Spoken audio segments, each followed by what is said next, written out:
for organizing this great event. I must confess that I was not very familiar with the organization before I was contacted recently regarding this gathering. But when I looked into it a little further, I was quite impressed with the amount of participating charities and related organizations. To me, it shows that these charities are willing to think out of the box and to consider novel ways of achieving their goals and optimizing their potential in an environment that is ever-changing, social media and technology and such. You may hear this story every year from the Cash, Sweat and Tears Awards recipient, but when I received a phone call, first from my local chapter and then from David himself, with the news that I had won this award, I thought it was some sort of a mistake. I found it very hard to believe that among all the nominees from such a variety of charities, no one would be more entitled than myself. As a matter of fact, just a few weeks before I got the phone call, I was attending the National Multiple Sclerosis Leadership Convention in Denver, and already there were some stories that I found at least as, if not more inspiring than my own. Events like this one, and the one in Denver, make you realize what can be achieved through perseverance and great effort. However, despite my initial disbelief, David insisted that no mistake was made. So here I am, very grateful and more than a little bit intimidated. As we all know, fundraising has become increasingly difficult. Economic uncertainty, income inequality put a lot of pressure on middle class, which in my opinion is traditionally the most important segment for successful mass fundraising events. Therefore, I'm pleased to see an organization like this one functioning as a resource for peer-to-peer fundraising, strategies, and general information and statistics. So thank you very much to David and his team for dedicating so much time and effort for all these causes. Then I have to thank the National Multiple Sclerosis Society for nominating me. I know they had the choice of many others whom I've met, a few of them, and I am very proud and humbled to stand here representing them. And I would also wish to thank all of you for attending this conference. It shows commitment and drive to improve the life of others and therefore your own. I am a big believer that the more you give, the more you receive. And one can never be too generous with one's time and money when it comes to helping others. So I hope that everybody here, after these few days, will walk away with fresh information, ideas, and connections, whether new or rekindled, and they will prove very useful in everybody's future endeavors. Now I wish to start my story with a quote by Neil Donald Walsh, an American author, actor, and screenwriter, who said, "Life begins at the end of your comfort zone." For 13 years now, I have been involved with the National Multiple Sclerosis Society by participating every year since in the annual Walk MS organized by the New York chapter. The impetus for this involvement was my mother, who was diagnosed with MS in the late 80s. Even though she lived in Belgium with progressive MS and would not directly benefit from my fundraising dollars, it was still something that I felt compelled to do. Mainly because almost all the research performed towards understanding this disease, finding better treatment, and hopefully eventually finding a cure is funded to a large extent by the society. There's little government support, and for many biotech and pharmaceuticals companies, MS is not that high up the priority not really sexy enough to warrant a large part of the R&D dollars. And this is where the society steps in, helping each person address the challenges that come with living with MS.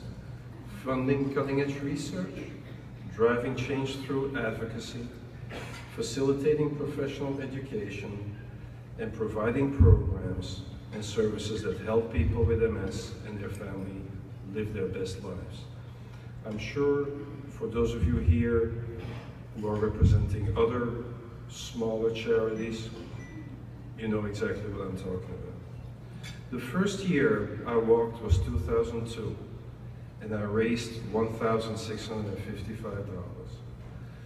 This amount gradually rose each year, and in 2013 I ended up raising a total of $165,020.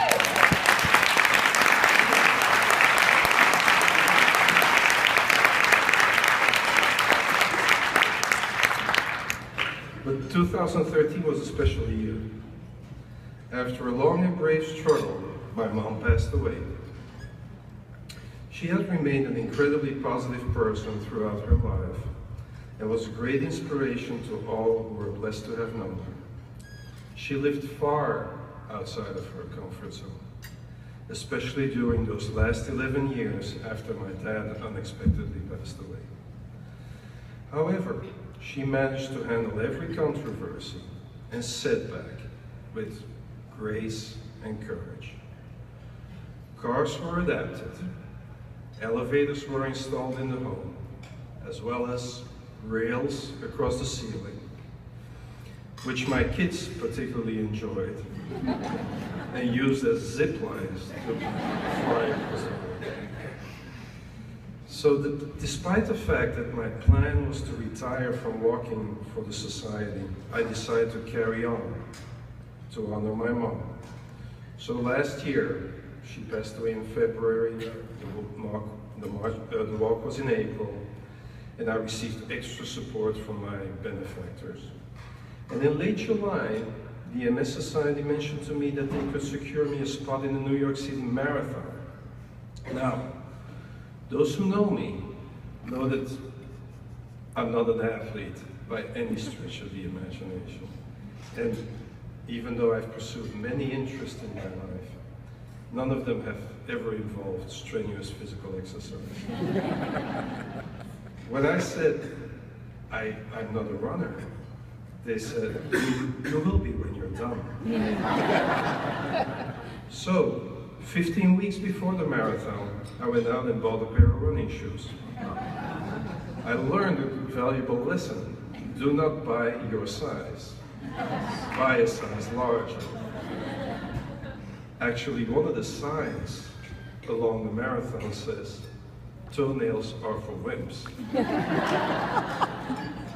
When I contacted the people who were running the training program for the MS Marathon team and asked them when and where to meet, I was told that I was not good enough to train with them. But they said it in a very polite manner, and I appreciated it. The reason why they said it because either you are going to get hurt, or you are going to get frustrated trying to keep up, and the whole experience is not going to be good enough for you. So, find a different way. I said, okay. I contacted the New York Road Runner Society, who organizes the marathon, and they assigned me a virtual trainer, Coach John. Coach John is a real person, but it was via email that he would tell me every day what to do, what to eat, what not to do, for 12 weeks. Till today, I've never met Coach John. But his advice and responsiveness helped me tremendously. After a few weeks of training, I was sidelined with a knee injury, and the week before the event, I had a terrible cold. Could not train that week. Friday and Saturday before the event, I was home, miserable. And Coach John kept the faith. He never said, okay, maybe we'll skip this year and try again next year. No, he said, you'll be able. So Sunday, November 3, 2013, I and about 50,000 of my closest friends went out on a quite chilly and windy morning, and I was hoping to break 6 hours. I ended up breaking 5.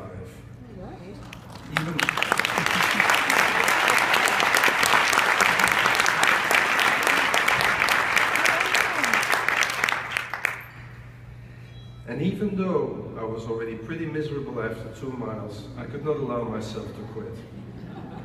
I knew that no matter how much pain and discomfort I would have to endure, it would all be temporary. And the thought that I was doing this for people whose pain and discomfort is usually permanent motivated me even more. So quitting was never an option. Now, in return for securing me the spot, I committed to raising a minimum amount for the society. I only told less than 20 people that I was running it, and I only asked 4 of those for money because I didn't really want to spread the word out of fear that if I wasn't able to complete it, the embarrassment would be too great. Thankfully, the generous donation of those 4 put me over the minimum of $4,000. Now, this brings me to the core of this tale.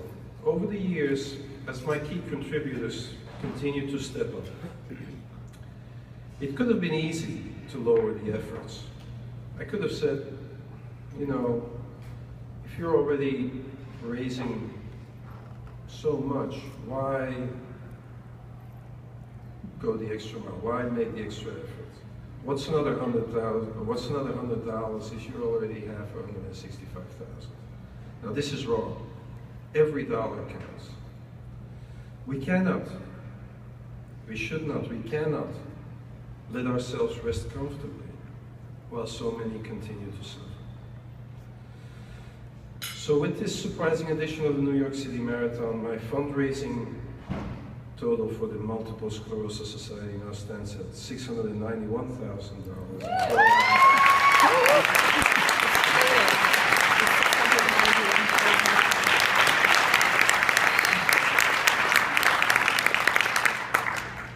Now I have to say, and this was actually mentioned at the table that I was earlier today, that coming from Western Europe, having lived on 3 continents and traveled in a few more, it never ceases to amaze me how Americans come together in time of need. No matter how large or small the contribution, Americans feel that it's their duty to donate time, energy, and money more than anyone else I've ever met. Where I come from, Belgium, fundraising like this is pretty much unheard of. And I can clearly see the different mentality every time I step up and ask for a donation.